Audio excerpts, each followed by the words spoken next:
So what I'd like to do when I get someone who says, oh, I only got like 3 minutes, I'm in an elevator and I got 5 more floors to go. I'm exaggerating there, but for example, if that were the case, what I would do is use a sales script and then immediately manufacture a question that's going to tell me their deep why. And what I mean by that is the real reason of their why. So I figure out the main motive, right, is to lower the payment. And then I'll peel back the layers. So I'll go deeper into their why. And a very effective question to ask them, right, is of course one of the main questions is with regards to your expectation, Mr. Jones. I know you want to create cash flow. What would you do with the cash flow? Would you use the savings to pay off other debt? Or would you use the savings to replenish your checking and savings account? Maybe there's funds or cash that you needed and you already spent. And the reason why I'm going to say it that way is because I want to know what drives Mr. Jones.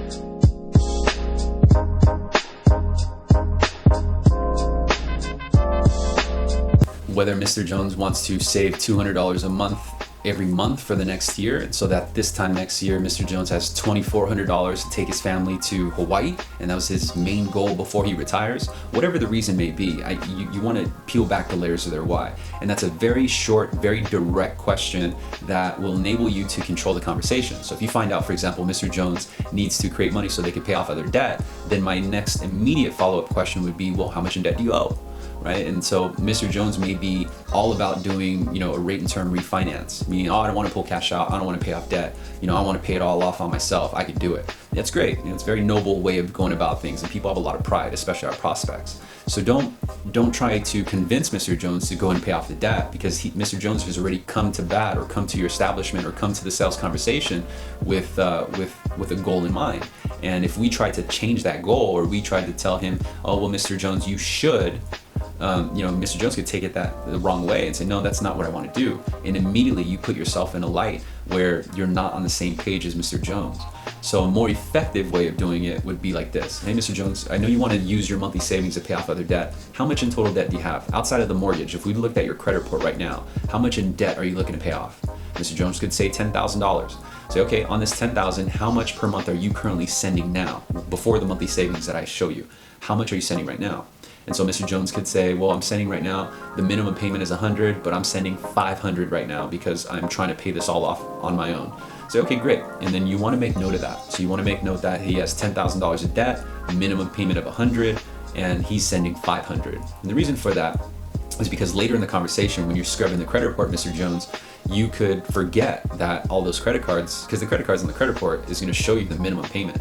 And so he already told you that the minimum payment due is $100, but he sends $500. So if I influence Mr. Jones to pay off 10 grand in credit card debt because it's going to save him $100, I'm missing out on an opportunity of $400 additional in monthly savings. I'll dive deeper into that as we progress, but that's something that you're going to be able to use to kind of manipulate the benefit and explain and communicate the benefit in numbers that they understand. More importantly, $500 in monthly savings sounds far better than $100 in monthly savings. Don't you agree? So here's where I'm getting at, is when you figure out what the numbers are, write it down and say, okay, well, he owes $10,000 in credit card debt, he wants to put an extra $500. Now my goal is, well, how much do you have left after you put all this $500, right? So the best way to ask that is say, okay, good, you're doing a great job. That's a pretty big monthly payment you're putting towards that debt, Mr. Jones. I can tell you're very disciplined financially, so great job. I don't really see that. This is my way of fluffing them, right? So I don't really see that too often, so I commend you. You're doing a great job. Now, can I ask you, after all your bills are paid, after the mortgage, the credit cards, the gas, the electricity, everything within that given month, how much of your net income do you have left going into the next month? Now, here's a question that's going to really identify if Mr. Jones is living beyond his means.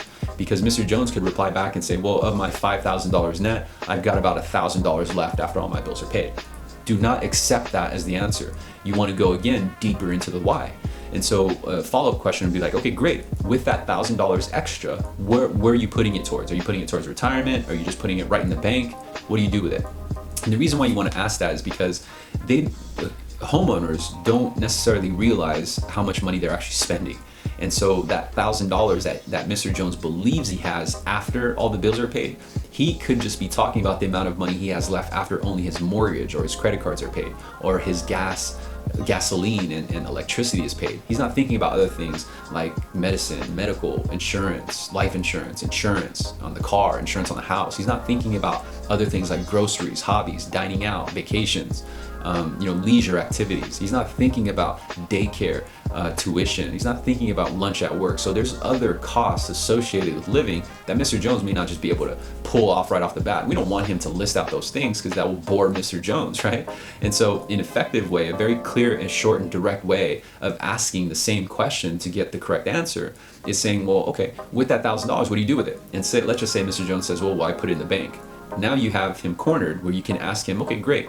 Because you're adding $1,000 every single month into your bank account, how much have you built up thus far? And when they realize that, oh, well, I only have about $500 in the bank, or I got about $1,000 in the bank, you're going to enlighten them and let them know that really there's nothing left, right? So most commonly, whenever I ask that question, I get that response. I get the response of, let's say, 500. Everyone always has a surplus when they first tell you. But when you go, again, deeper into the why, which is one of the main strategies here in extracting the correct information, without just accepting the initial response, there are certain questions and certain answers that require you diving deeper into the why. And this is one of them. This is the whole reason of how I'm going to get Mr. Jones from sharing with me some time in his 5-minute break and have enough leverage for Mr. Jones to want to take my call later on, whether he's en route home or he's at home or maybe even on his lunch break. I have to have some sort of excitement, some sort of curiosity, some sort of leverage in order to keep Mr. Jones engaged with me, because I know that Mr. Jones could go and talk with other company at the right time. Well, I need some information where I can have Mr. Jones call me back, or he's going to take my call when he sees my caller ID. And this is how I get it. And so after you ask that question, most commonly what I'll get is the answer of, oh, Daniel, I got about $1,000 or $2,000 left over after all my bills are paid. Every single time I'll ask, okay, great. With that extra $1,000 or $2,000 or whatever amount they gave me, what do you do with it? Do you put it towards, your retirement? Do you put it in your checking and savings account? Or do you spend it on the grandkids? Or maybe I use something like that.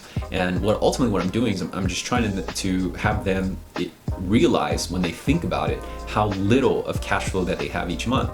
The stunning statistic is that 8 out of 10 households live check to check, if not beyond that. And this is why most homeowners in most society has credit card debt, is because the cost of living continually increases. It increases even more if you have dependents, if you have children, if you have other obligations like education, daycare, tuition, cars, right? And so these are factors that aren't necessarily thought about when you're speaking to a salesman right away, because you're just engaged in the moment.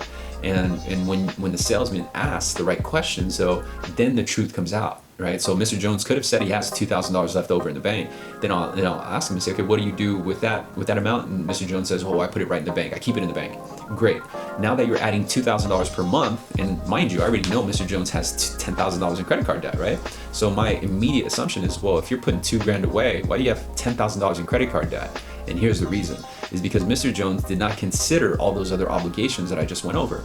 And so how am I going to get Mr. Jones to admit that? Then I'll ask him and say, you know what, after all of those expenses are paid, you got $2,000. How much are you putting in the bank? How much have you built up thus far? Mr. Jones will say, oh, I got about $2,000 in the bank. So if you put 2 and 2 together, it's like, wait, if you have $2,000 every month, how come you only have $2,000 now? Did you have $2,000 last month, the month before? But I don't say that. I don't say that in that way, because now I'm making Mr. Jones feel like he's stupid. And it's going to be very tempting throughout the sales conversation.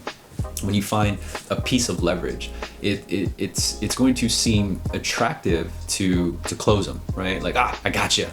Like, you're check to check, I got you now, and this is something that kind of, it comes out in our tone. Same thing happens if we know we have a laydown, right? Like a laydown, like you figure out, you hear on the conversation that, that's a big loan balance, and the salesman is already thinking about the commission. Like, oh yeah, I got you. Oh man, this guy's $400,000 loan balance. Yeah. You start perking up. And there's some about that where the prospects can read that. So be very careful in how you sound when you respond, especially, when you have good leverage on them. You don't want to start being a bully, like, you don't have any money, you belong to me now. Well, this person, Mr. Jones, they still have a lot of options to consider, not just you. So keep that in mind. But going back to the question, Mr. Jones will admit that he has $2,000 in the bank, right? So then I'll say, okay, so if you've been adding $2,000 to the bank with only $2,000, can I ask you, was there maybe a project you had to fund, or are these other expenditures that just come up every month? He'll tell you, say, oh, those are just other expenditures. I got this, that. And the reason for this is because I've just made Mr. Jones experience the truth. I've made him experience the sense of urgency to stop the leak in his bank account. I just explained to Mr. Jones in so many words that whatever comes in goes right back out. And this now gives me more value as a salesman, because now I have a solution to help Mr. Jones get away from a check-to-check living, get away from that extra $500 obligation he has on the credit card because he's currently check-to-check. So Mr. Jones now, I realize that he's just in a violent circle, kind of just evolving circle of income, debt, no income, right? Or no assets, nothing left inside the bank account to make it onto the next month. And so those are key things to listen to. I hope that the information makes sense. Leave your comments below. Feel free to send me over a message if you'd like me to dive deeper into the topic. I'd be more than happy to give you more content.